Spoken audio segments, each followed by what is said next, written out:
all these different leagues, all these different places around the world through pretty much out of fear trying to exclude trans people, and then to have the AW just go, oh, who cares? You're playing hockey, come play. It is pretty great.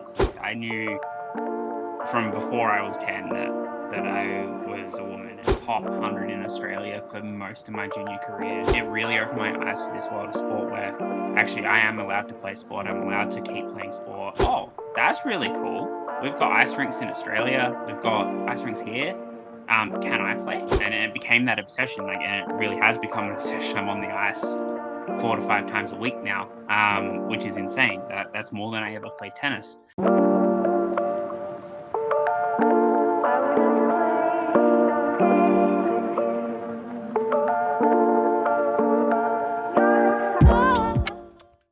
Welcome back to the Pride and Puck podcast. I am your host, Andrew McDougall. This is episode number 32. We are winding down to the end of 2025. Thank you for the support throughout the year. You can find us on the socials at Pride Puck Podcast, Facebook, Instagram, Threads, all that sort of stuff, and also YouTube. So please jump over to the YouTube. I say this every single month.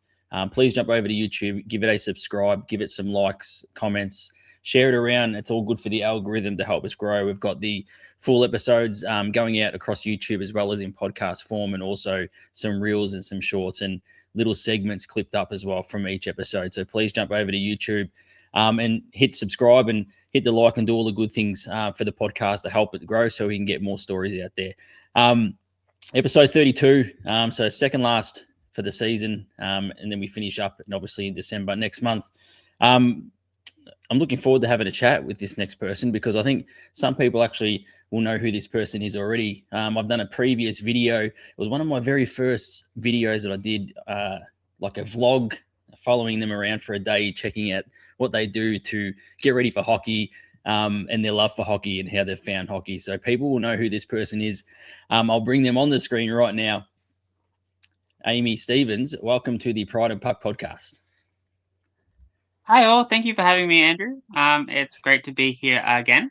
I'm really excited to see where this chat goes and what I can bring to the table. Yeah, it was cool. Like if people want to check it out, they can go over to my Andrew K. McDougall YouTube, and there's a day in the life there with Amy. I followed Amy for a day, and before the game and after the game, it was a pretty cool video. It was one of my very first videos that I did. So if people want to check it out, jump over to my personal YouTube and check it out. Andrew K. McDougall. It's a good view. Before we get stuck into having a chat about your journey in life and into hockey and all the other sports that you've played along the way, because you're a very sporty person. Yes. You just finished the CCM National Women's Tournament down here in Melbourne at Ice HQ, and I think it's absolutely awesome that Ice HQ is able to put more, I suppose, avenues in tournaments for women to play hockey. I think it's cool to keep growing women's hockey in the side of women's hockey. You've just finished up there. How was it? Your feeling after playing in the tournament and meeting all these people, because obviously it's all across from Australia, different teams from all different parts of Australia coming down to Melbourne to play. Yeah, no, I was in the rookie division with the Adelaide Hidden Gems, so they had a team come over and they were like, "Hey, we need some people to fill out our team." And so there's a few of us from our Trash Pandas team joined them. I think the tournament itself was really, really great. I think being able to see that level of play that it's not quite AW standard, but there's just that next level down of who's there, who's going to be the next people in the AW. So all your teenagers, all these people who are really vying for that spot, and then also your rookies who are just coming into the game and almost really learning how to play. Some people playing their first ever games before they step onto a beer league ice. And then I think one of the things that was really fun for me, like being in that Adelaide team, is really learning how different hockey is in Adelaide compared to Melbourne, which is really interesting. Like them not jumping the benches, the whole change rooms being on the other side, the penalty box being the bench, stuff like that. And I think growing up in Adelaide, like I knew a little bit about the Thebe Ice Arena, So yeah, it was really cool seeing that. And then our team did really exceptionally well. We made it through to the grand final. We won the grand final 6-0, which was really cool. So we got gold medal, which I was really stoked for the girls that came over from Adelaide to be able to play in this tournament and come away with a win as well. Which is really cool because it's a long way to travel. They were the only team in our division from interstate, but yeah, it was just really fun. And then yeah, then being able to sit down and watch Perth and Adelaide teams and Queensland teams come in and play as well, which was really fun. And watching the Honey Badgers finally get their gold medal win in the Tier 2 tournament, which was fun to see, especially Eleanor and her celebration at the end there. Have you got your gold medal near you right now? Yeah, I do. Give me a sec. I've got it with the other medals that we've won as well in other tournaments. Yeah.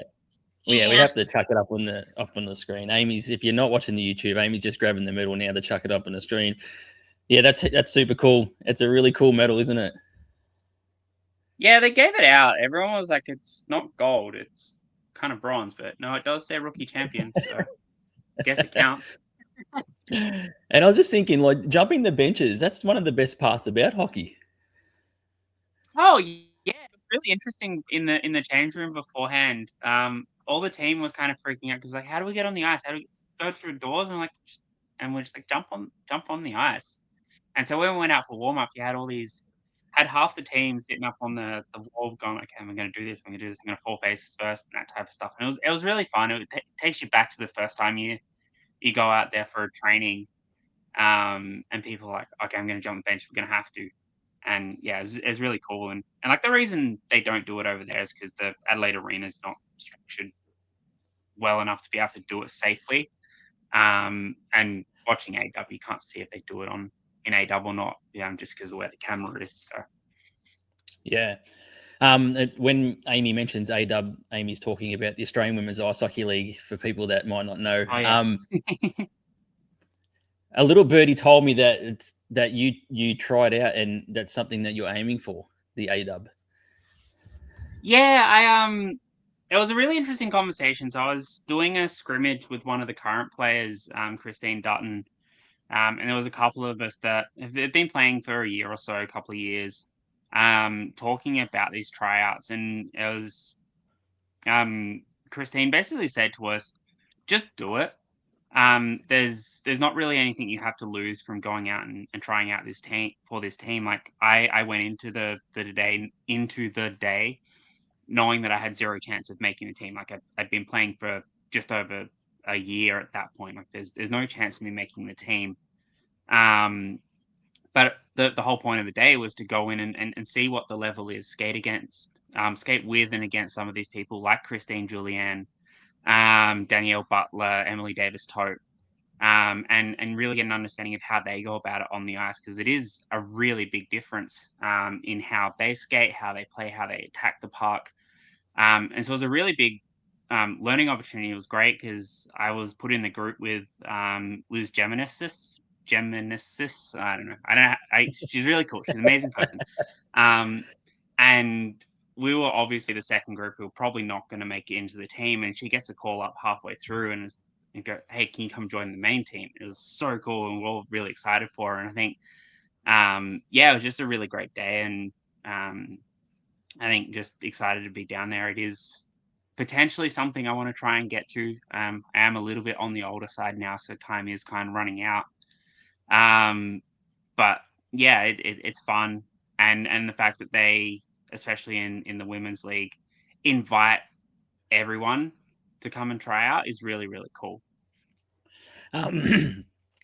You are a transgender ice hockey player, and that's the title of the video that we did, the life of a transgender ice hockey player. How much does it mean to you for the to have the Australian Women's Ice Hockey League like so accepting of trans people playing in the league?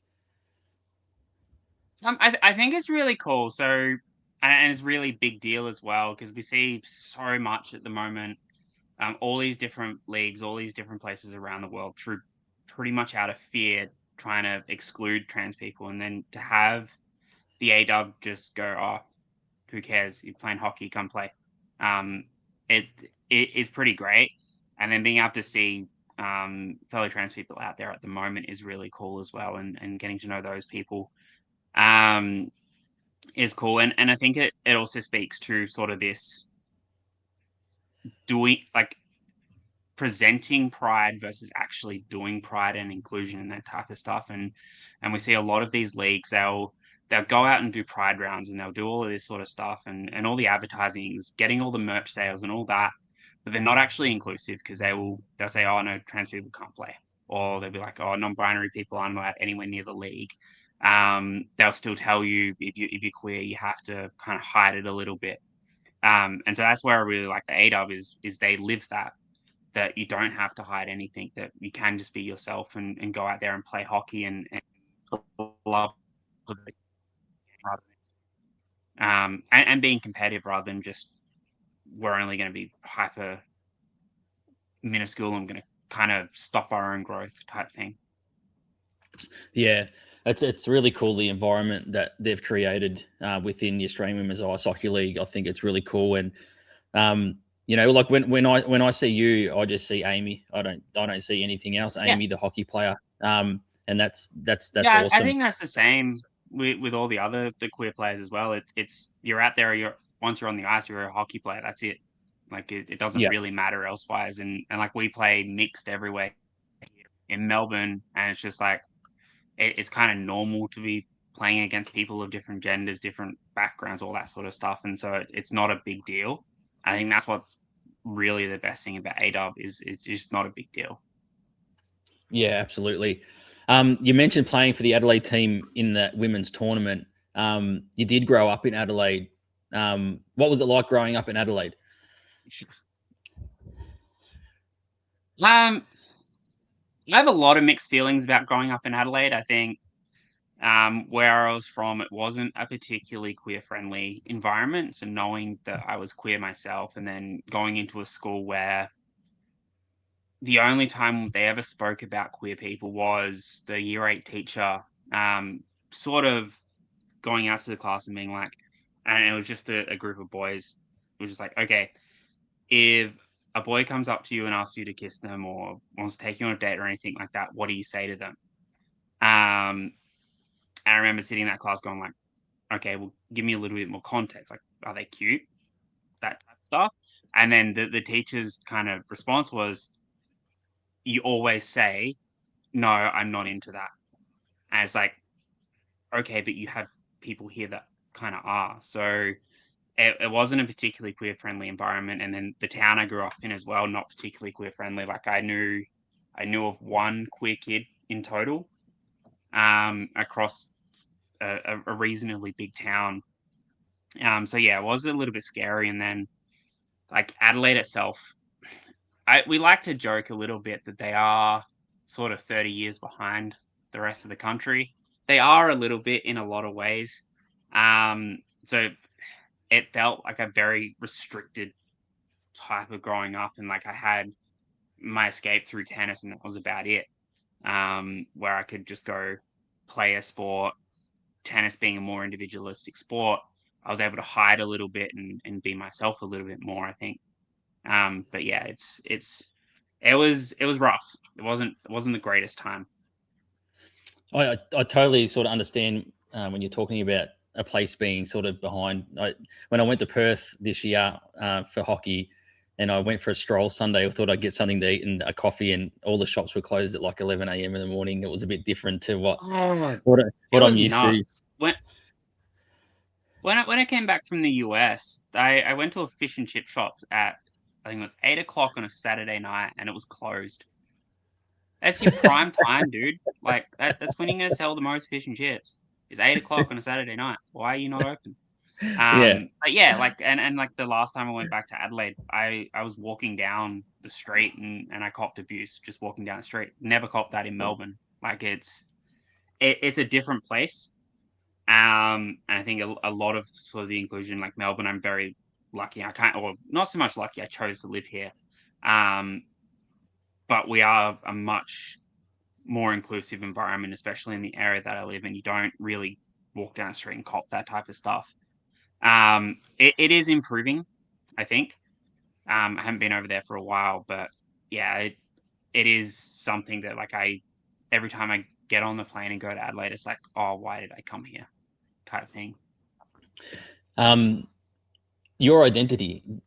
How early in life did you realize, or I suppose, was there a moment when you were growing up when you were sort of started questioning your identity, and then sort of when did it sort of really um, cement in yourself your identity and who you were?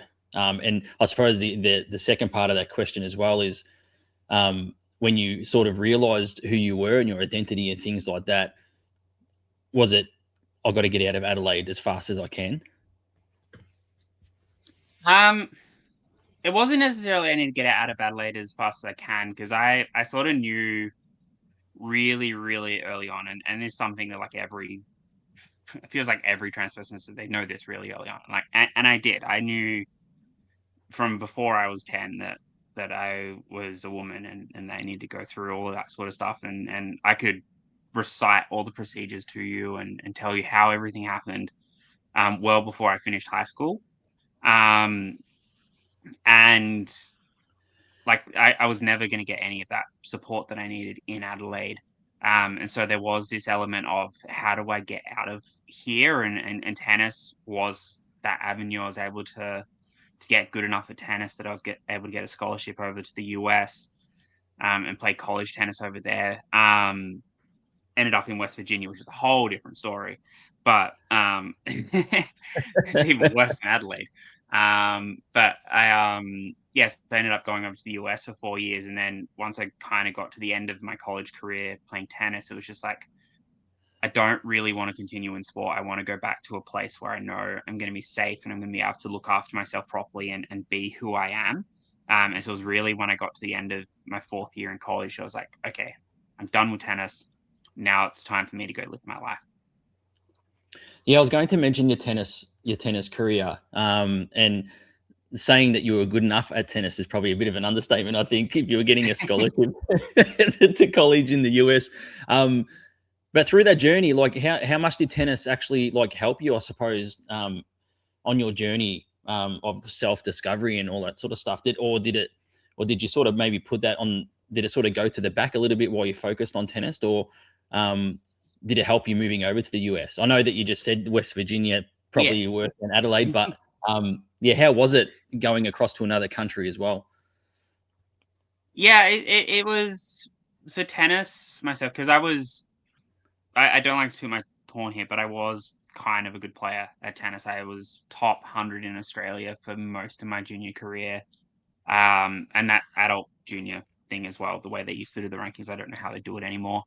Um, and then I'd started playing pro tennis tournaments as well before I got that scholarship over to the US. Um, so I think tennis was I kind of use it as almost an escape, as how do I deal with all of this sort of identity stuff that I know about away from home, and in an environment that I can kind of just be myself for the whole time, and like be myself and like be with myself and my own thoughts, and use tennis as sort of this avenue that I can get rid of anger, I can get rid of this frustration. If you ever watched me as a kid, you probably knew me as the real angry kid, because I was the real angry kid. Um, I've seen you on the. and I've seen you on then the. I've seen you play ice hockey too. You get a little bit fired up too on the ice rink. yeah, super competitive. But I think yeah, going being able to go over then to West Virginia, it's a very different environment. So my team, like in the US system, they have a lot of it's more team based sport in college rather than being tennis in Australia, where it's very individualistic. You go play a tournament, yeah, you win the tournament, go to the next tournament. Over there, it's 4 years with the same 6 to 10 people training every day, seeing each other, eating breakfast, lunch, dinner, going to the same classes, all that type of stuff. It's a very, very different environment. I think being in that environment with people from different cultures as well. So people from Brazil, from Ecuador, from Austria, Germany, Spain. Like I can name another 15 odd countries where we're all just kind of jammed into these tiny buildings in the middle of West Virginia where half of us have never seen snow before. It's a really big learning curve, and I think that was really, really important for my development. Like I say that West Virginia is not necessarily great, but I wouldn't give up that part of my life because I think those friends that I made, that those experiences I had, it was a really important part of my life, and being able to get to experience that and get my physics degree, get history degree as well. Um, so yeah, I think it was really important, even though I couldn't be visibly myself out there, and I was kind of using tennis as sort of this blocker to try and run away from myself a little bit. Um, it was still such a really important part of my life and who I am, and being able to discover myself. Yeah, I was going to ask as well. Like, obviously, in the US college system, there's people from all around the world, not just people from the US that are going to these colleges. Were you able to bond or form a close friendship with anyone in that college system where you could be yourself and you can confide in them and say, "Look, this is what I'm Mm, going through. This is what I'm feeling." no, so with sport, and especially college sport over there, it's a hyper masculine environment. And it's very tennis. Like for us, it was very tennis orientated. It was very food orientated. It was very gym orientated, and that's essentially where we were, and that's what we did. And there wasn't really any sort of queer visibility on that campus at all. There were a few more people that I saw, and being that college age, you do see a lot more people coming out and being themselves at college, um, which was cool. There were a number of really unfortunate incidents at our school at the time, that will stay with me, but I'm not going to talk about them because it's not necessarily appropriate for this. Um, but yeah, there was some really impactful things that kind of told me that, because I had plans of staying in the US, and then there's a few things. Donald Trump getting himself elected somehow for the first time, in particular, where I said, okay, I can't really stay here because it's not going to be safe at all. And so yeah, it was very impactful learning, and I think most of them learning from those different cultures and their different understanding of things that really helped me. And I know every single, like the first people who reached out to me after I came out were those people from college. One person in particular was like that because I had an outburst in one of my classes. Funny story.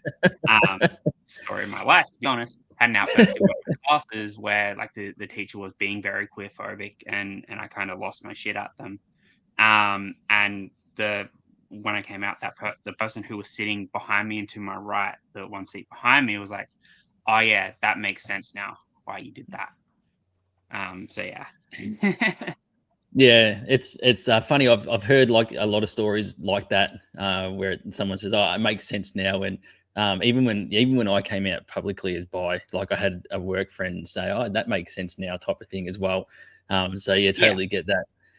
Um, you did end up leaving college, returning to Australia, obviously, and then you started playing Aussie rules footy. Um, Yep. and one of the things you said, you found yourself through footy and being Yeah. welcomed with open arms. Can you just talk us through that? Actually, finding yourself through footy. Yeah, so when I came back, like, once I had finished my tennis career, I felt like there wasn't really a place for me in sport, because I knew if I wanted to be myself, I had to do all the medical process, and that meant I couldn't. And at that time, really was no trans acceptance in sport anywhere. It kind of there's no visibility whatsoever. Um, and so it kind of felt like I was on my own. So I started going through this transitioning sport process. I didn't have sport, which I'd always had in my life from the time I was 5, all the way through right up until I started transitioning. I basically left sport. And then it was friends that I would go to the FLW with, who were like, hey, we need players to come down and play footy with us next year. Do you want to come do it? And I was like, yeah, I'll come play footy. And then it was kind of that having that friend who went, okay, well, I see you for who you are. I want you to come play footy with me. That really opened sport back up to me.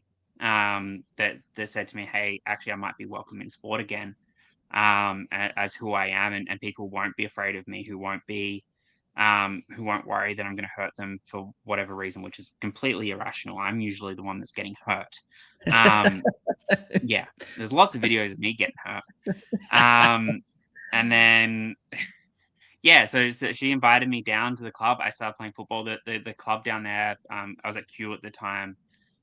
They were really welcoming, really lovely people, and they really celebrated having that diversity in their club. And then I sort of was watching the grand final for our team, and the team they we were playing against was West Brunswick, which is a team I ended up playing with the year after. They had a coach called Marnie Silva, and they are just the absolute gem of a human. They welcome everyone into the club with fully open arms. They're super welcoming, super loving. Really go out of their way to make you feel loved and supported and celebrated. And I saw that from across, like I was watching it from the bench. They were on the other side, and I could see that. And I was like, I need to be playing football at that club. And so I joined West Brunswick the next year, and it was even more welcoming than what Q was, and Q was already really welcoming, and it really opened my eyes to this world of sport where actually I am allowed to play sport, I'm allowed to keep playing sport, and I can get back this really big part of who I am, and that for my mental health just absolutely made a massive world of difference. Um, so yeah, I'm always grateful to those people in the football community that made me feel welcome, made me feel like I was allowed to play sport again. Yeah, that's amazing. That's really, really cool, especially a sport like Aussie rules. And obviously, you grew up in Adelaide, where Aussie rules is like number one, and it's everywhere. So you can't sort of escape it Yeah. as a little kid. And to find sport again through, I suppose, a sport like Aussie rules that is known for its heavy sort of masculine rough and tumble, and you play Aussie rules without helmets and pads and things like that. And then we obviously seen recently with Mitch Brown being the first openly queer Aussie rules male player to come out in 129 years. um, it must have been amazing for you to walk into that locker room and to one find sport again, but also to find yourself and find a community that embraces you.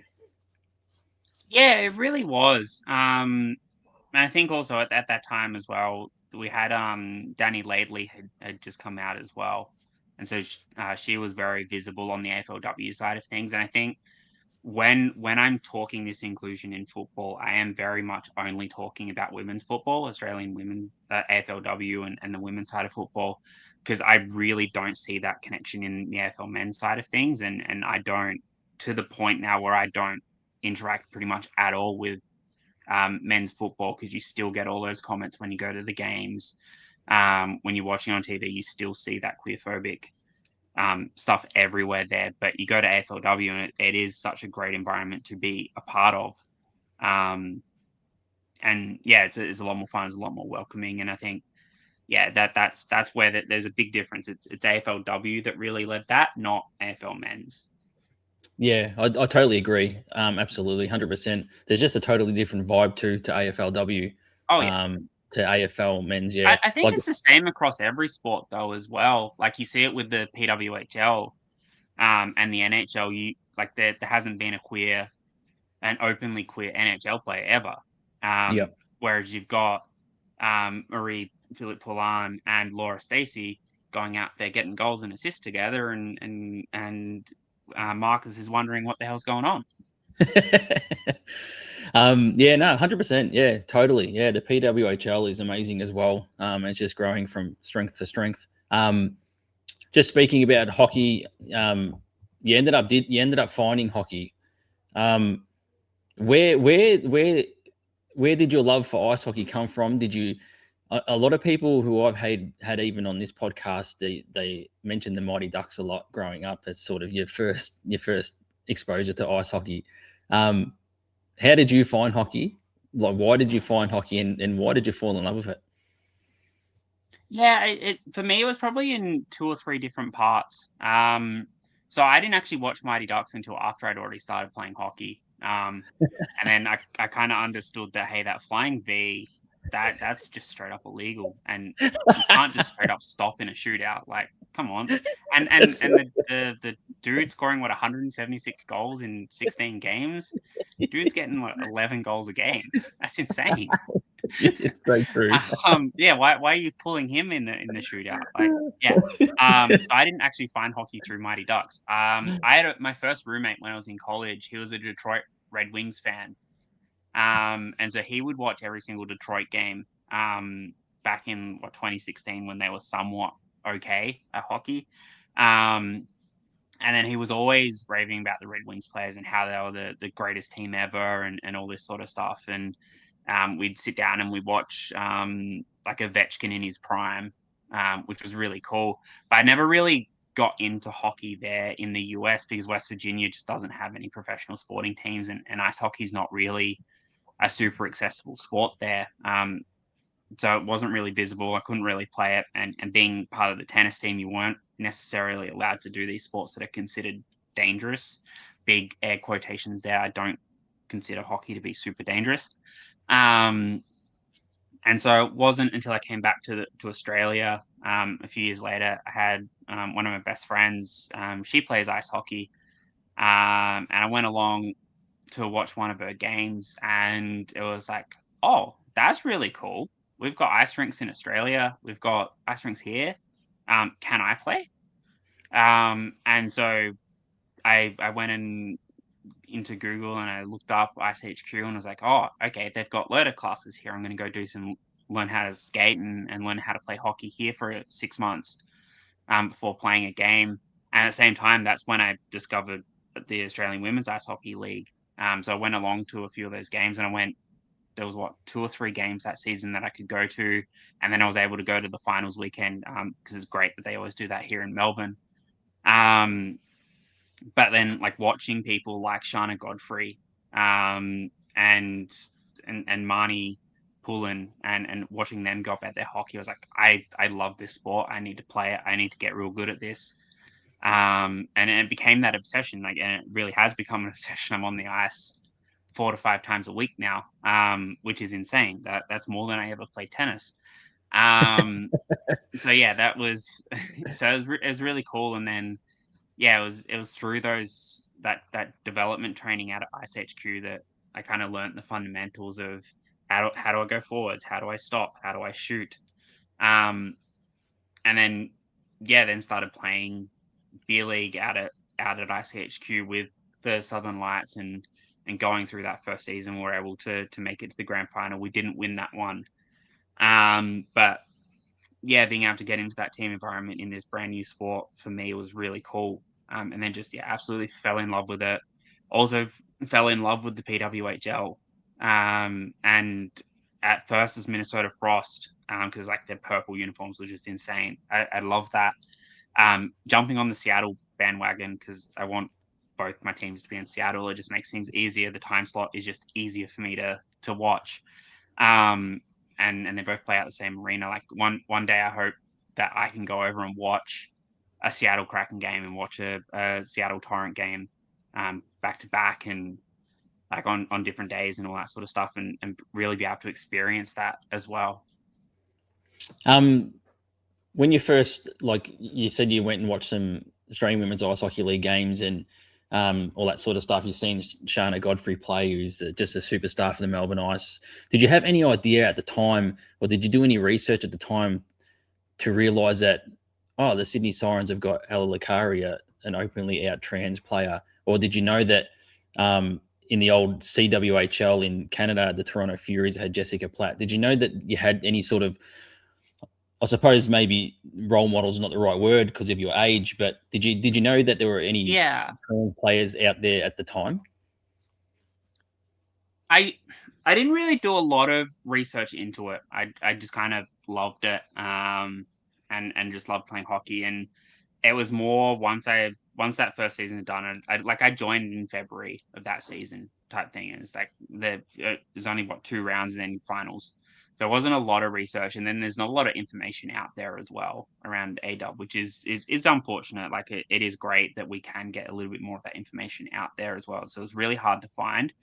Um, but I think it was really that last season, the 24-25 season, where I see my friend go into it. I see um, another trans person here in Melbourne, Alida, playing for the Ducks, and it was really really cool moment for me. I was like, oh, okay, I've skated against the leader. She's playing in the A-dub. That's cool. I want to do that.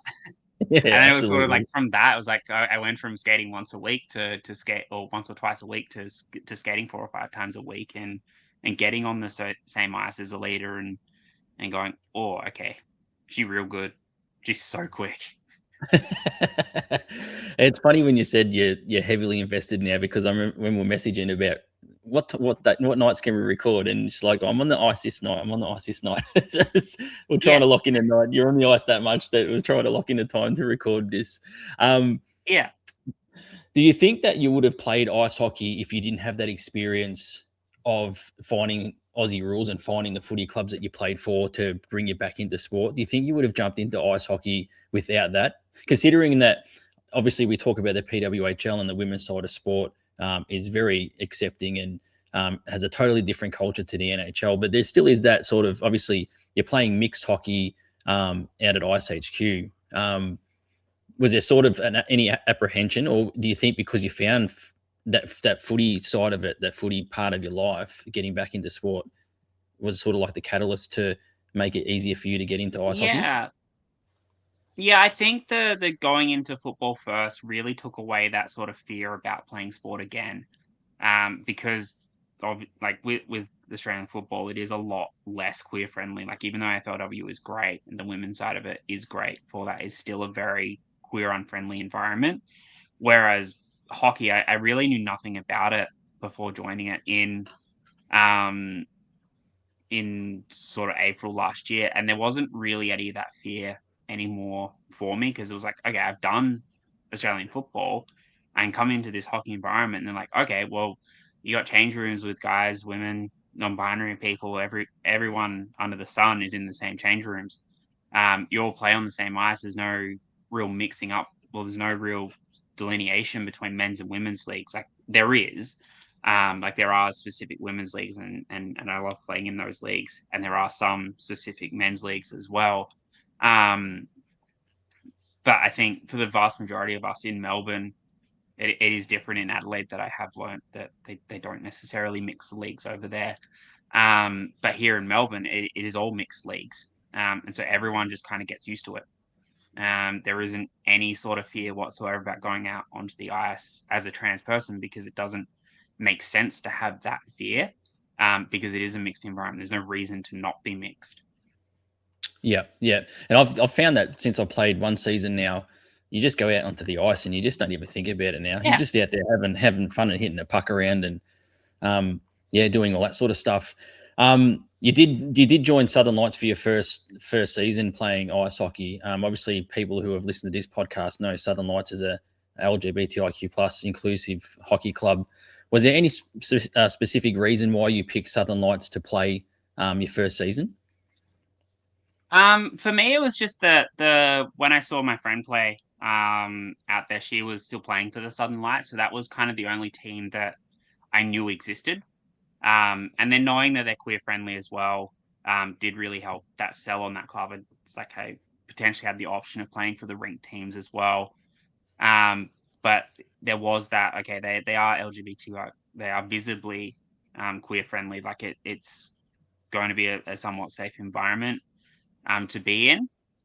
So there was that aspect of it, but really it was a matter of, I've seen my friend play there. I've seen that they're comfortable playing there.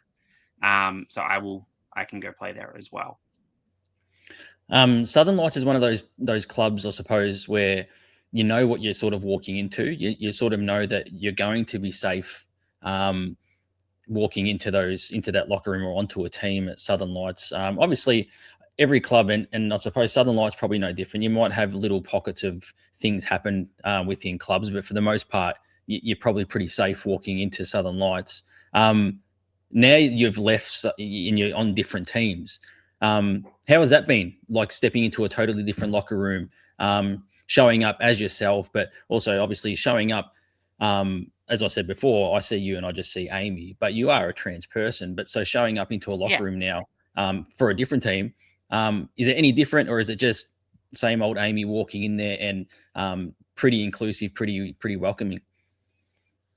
Yeah, I think so. I joined the Trash Pandas club, mostly because their jersey. Their jersey is the best jersey that we have in I Melbourne. was, I It's was got going to raccoon. mention, I was going to mention that. It's It is cool. the best. Um, but like I knew people going into the Trash Pandas beforehand, and I remember sitting at a scrim and going like, "How do I join your team?" And the coach was just like, or the head of the club was like, "Well, give me your details, and you're on the team." And so it was really easy. And I think going into those environments because it's all mixed, like it and all that sort of stuff, and you take all that sort of stuff away, it's really the people who make the club really good. And I know going into the Trash Pandas, the people that were brought into that club are really good people. And the people who lead that club are really good people. And so once you've found those good people, you can focus on that hockey side of things as well. And you can really do that. The focus on the coaching, you can focus on the skills and how you're going to play hockey. And I think that's for me, that's what really elevates it above what Southern Lights, and I think that was what was missing at Southern Lights. So it's great that they have the queer friendliness and the wanting to play hockey and that type of stuff, but there really wasn't that next level of okay, how do you actually get better at hockey? How do you then go and improve your skills? How do you go start winning games, winning championships, and getting to that next level? Um, so yeah, stepping into to other clubs, so Trash Pandas for beer league and the Sharks for IHV, it just felt natural. And I think a lot of the people as well in those clubs are very similar people that you see on the ice, regardless. And so joining those clubs, playing out to play with new people is a really great thing for me as well. And there's no issues whatsoever um, going into any of those clubs. It's all the same rules. It's just people. We're out here to play hockey, and it's just fun.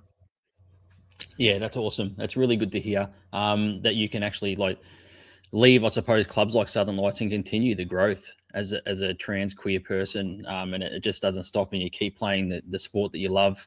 One of my good friends has been trying to get me to play for Sharks in IHV for a while now. So Yeah, maybe one day, I'll be pulling on the Sharks I jersey mean, as we'd well. love to have you down. We've updated our logo, so we the shark fin actually faces the right way now. Um, so yeah, come down, join us next summer.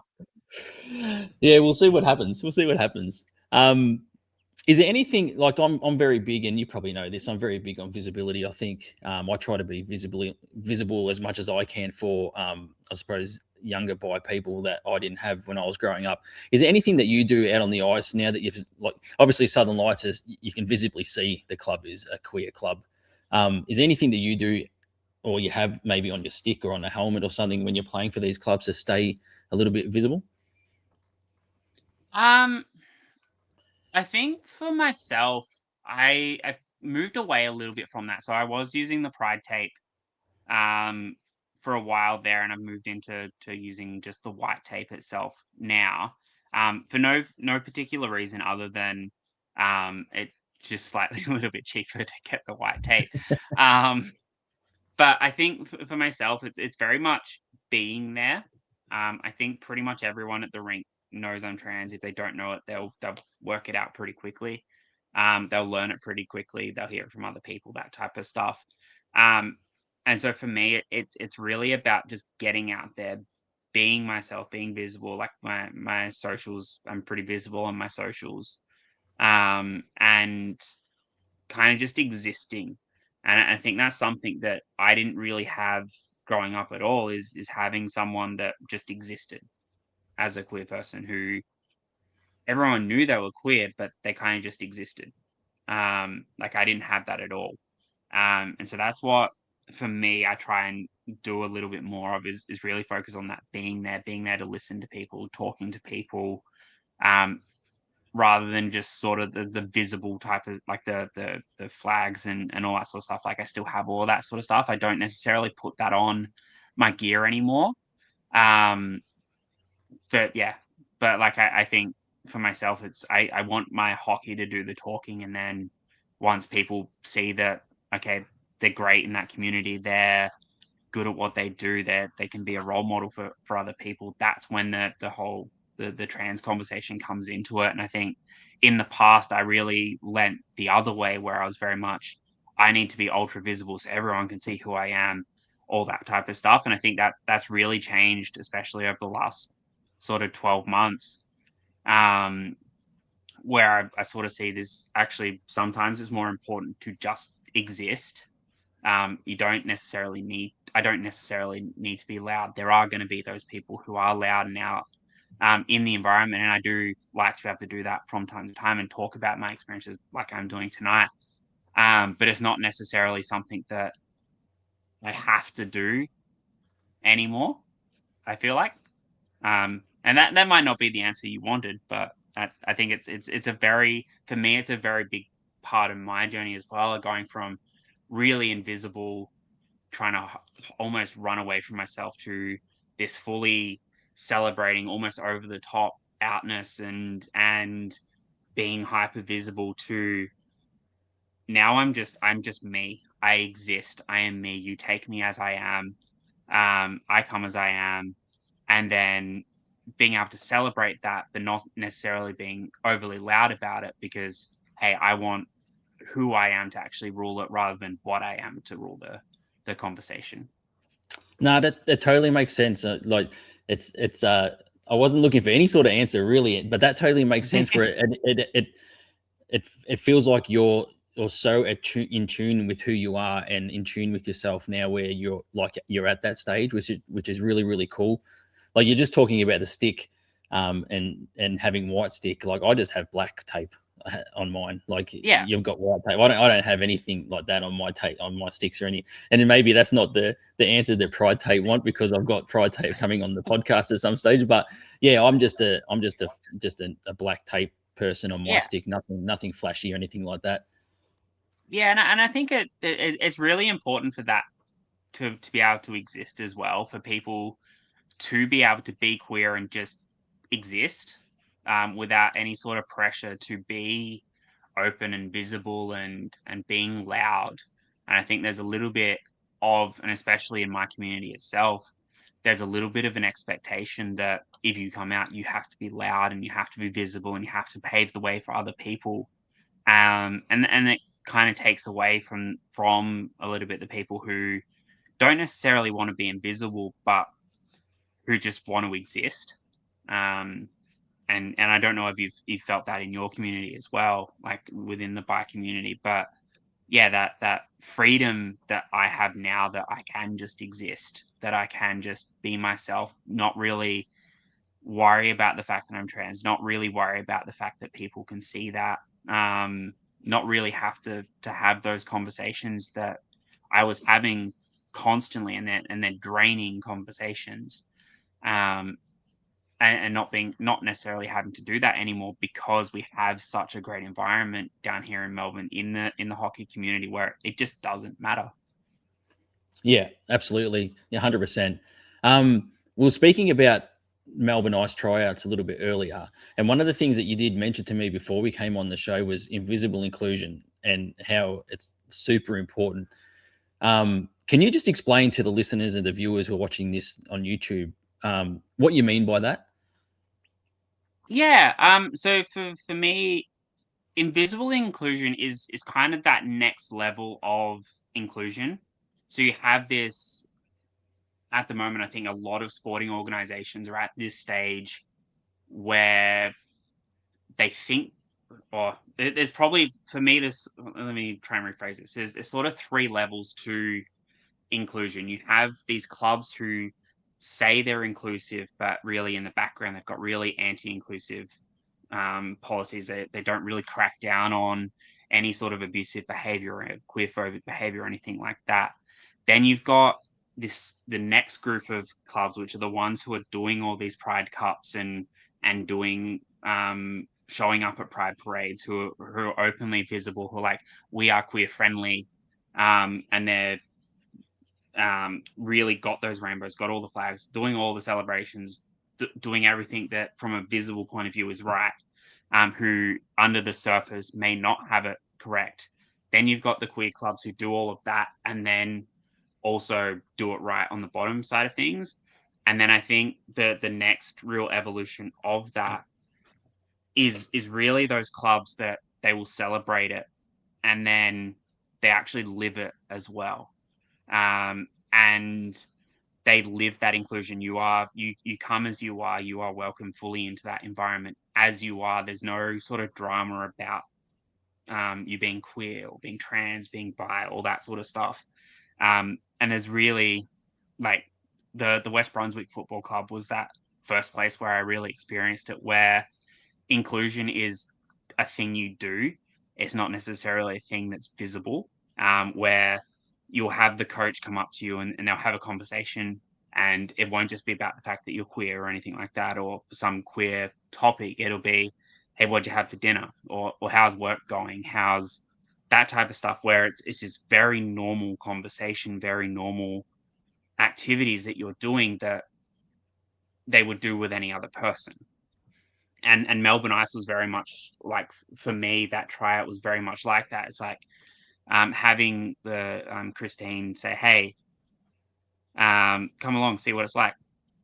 There was never really that question of, "Oh, you're trans, you might not be welcome here." It's, you play hockey, just come, come be you, come see, show off, do what you can, and see what the level is like. And I think that's it. That's where I want to see sporting organizations get to, and that's what it's like at the Trash Pandas. That's what it's like at the Sharks, where it's very much a come, be you, be who you are, and just be awesome.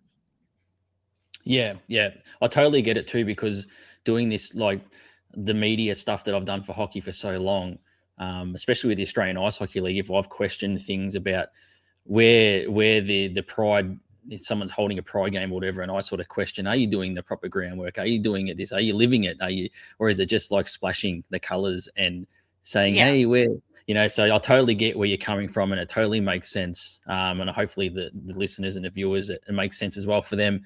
Um, what's the I always finish my episodes with this question for a lot of people. Um, what's the proudest moment you've had within queer hockey or slash hockey? I don't know. There's a few. I Doing think, it could be doing a snow angel on the ice. One of the videos that I've seen you. yeah, the infinite number of videos of me getting hurt on the ice. That's fun. Or the goals that I score. Yeah, I usually post one of two videos: me scoring a goal or me getting effectively knocked out. Yeah, that was fun. Having get basically throat chopped this weekend and get put flat on my back. That was a lot of fun. I think probably because it's really fresh in my mind, going out and winning that CCM tournament is one really big thing that was really good. But also, um,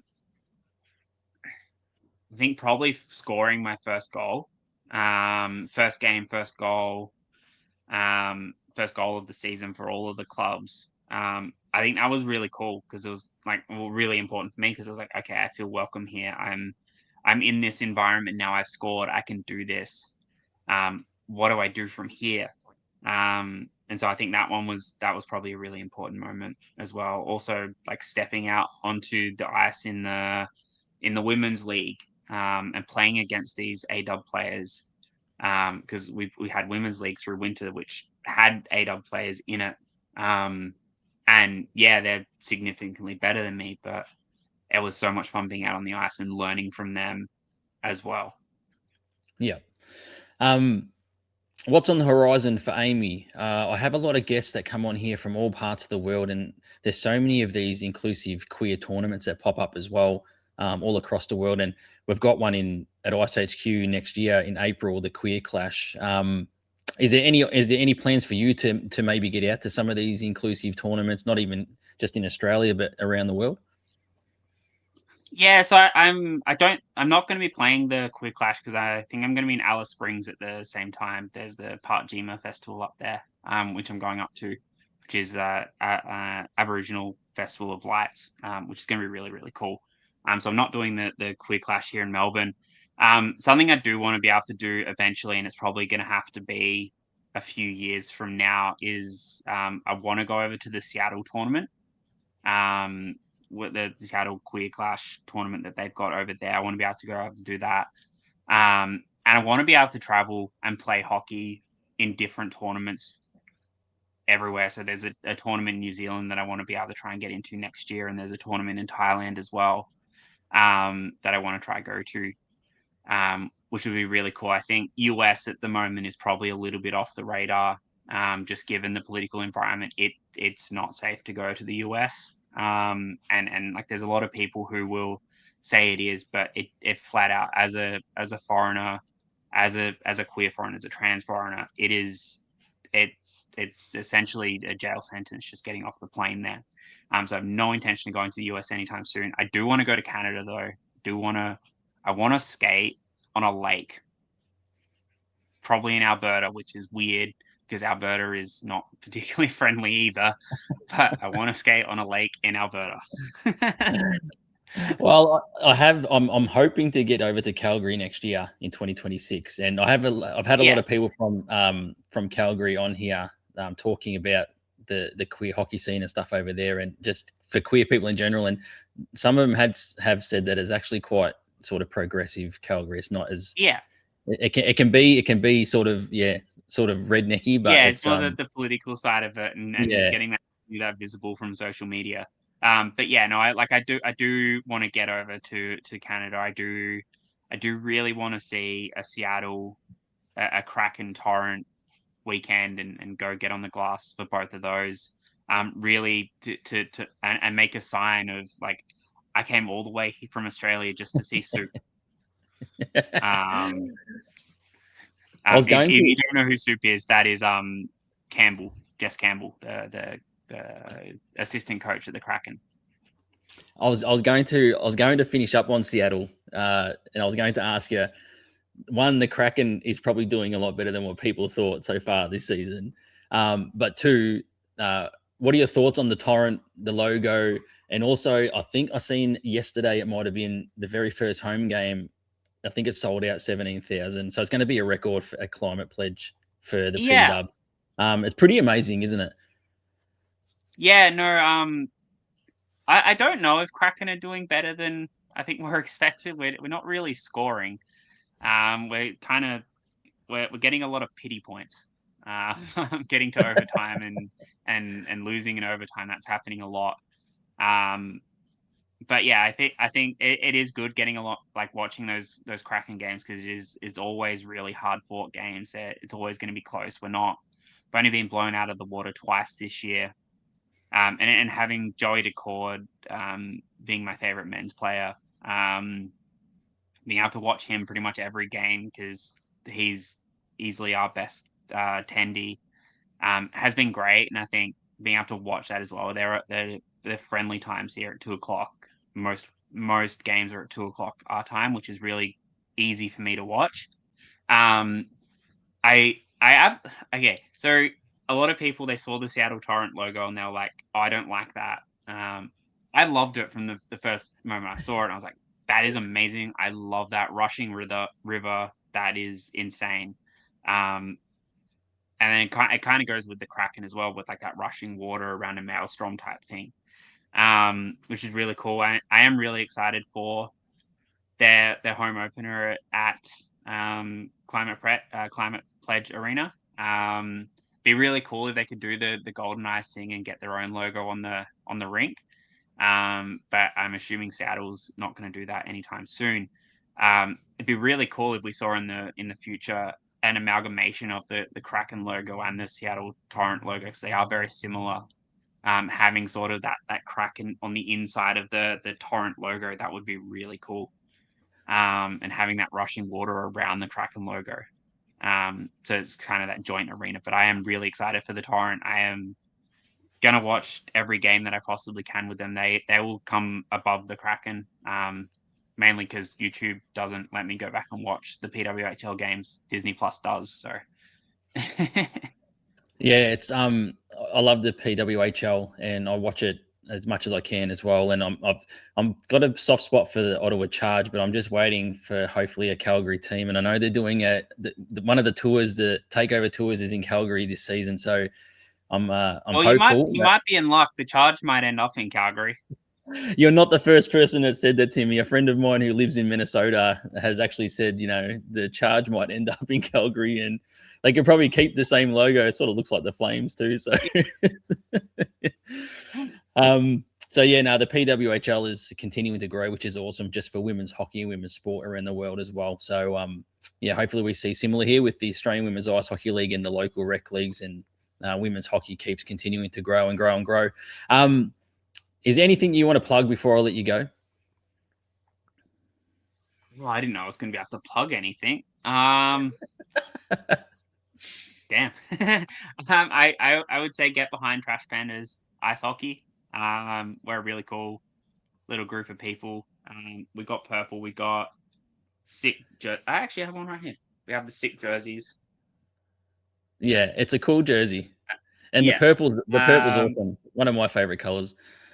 Yeah, it's a sick jersey. And get behind the Sharks in the IHB as well. We've been a club for a long time. We got a lot of brand new players to the club, and it's going to be some really exciting times in the future. So get around those two. It's really cool, and get along to the AW if you can. It is my favorite league in Australia to go and watch. It's so much fun. There's so many cool people in there. Get along when you can. Yeah, totally agree. It's my favorite league as well, and yeah, I look forward to it every single season. It's just the best on the ice and off the ice. It's just all around. It's awesome. Amy Stevens, thank you so much for giving up some of your time just to have a little bit of a chat about your life and sort of what you've gone through and heading over to the US and growing up in Adelaide and then finding hockey and footy helping you on your journey massively as well. But just giving up your time to have a chat and being part of the Pride and Puck podcast. And I keep ticking over these episodes and keep having awesome people on. So I really appreciate you giving up some of your time tonight to have a chat.